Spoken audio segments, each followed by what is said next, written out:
വിട്ടപ്പോൾ ചിലരൊക്കെ യാഥാസ്ഥികരായ ഹിന്ദുക്കൾ ഞങ്ങൾക്ക് നിങ്ങളുടെ മതം മാറിയതും കൂടിയും വിഷമമില്ല, പക്ഷെ നിങ്ങളുടെ ഈ വേഷം ഈ എല്ലാം മൂടി നടക്കുന്നത് പാടില്ല ഞങ്ങളുടെ സ്ത്രീകളെ മാറി. അപ്പോൾ ഞാൻ സത്യം തുറന്നു പറഞ്ഞു, നിങ്ങളുടെ സ്ത്രീകൾ നടക്കുന്ന പോലെ പകുതി ദേഹം അനാവൃതമാക്കി ഇങ്ങനെ ഒരു ചോളി ഇവിടെ ഒന്ന് കുനിഞ്ഞാൽ എല്ലാം കാണാം, പുറം മുഴുവൻ കാണാം, പൊക്കിള് കാണാം. എനിക്ക് ഒരു സ്ത്രീ അങ്ങനെ അനാവരണം ചെയ്ത് പബ്ലിക് പ്ലേസിൽ പോണത് ഇഷ്ടമല്ല. എന്നെ എന്ത് വിളിച്ചാലും വിരോധമില്ല.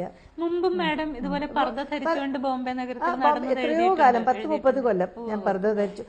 ട്രാവൽ ചെയ്യുമ്പോൾ ഒരു രക്ഷാകവചമാണ്.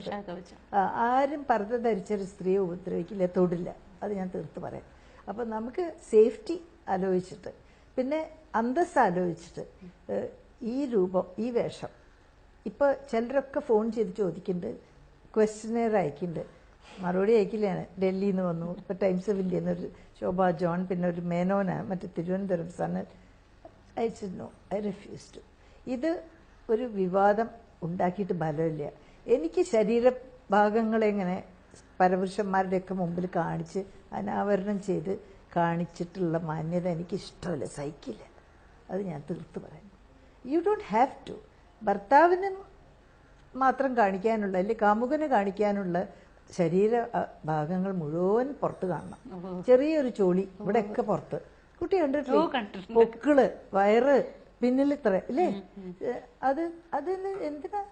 അത് പൊതുസ്ഥലങ്ങളിലൊക്കെ പിന്നെ ഈ സ്ഥലങ്ങളൊക്കെ ഒളിച്ചു വെക്കേണ്ട സ്ഥലങ്ങളാണ്, സ്വകാര്യ സ്ഥലങ്ങളാണ്.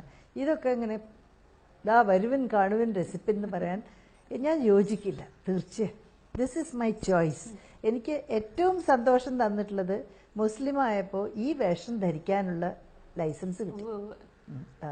അപ്പോൾ അത് ഞാൻ മരണം വരെ അങ്ങനെ ഇരിക്കും. മരിക്കുമ്പോൾ വെളുത്ത പ്രാർത്ഥന കുപ്പായ ഇടും, തലയിലിടിപ്പിച്ചിട്ട് അവർ കിടത്തും.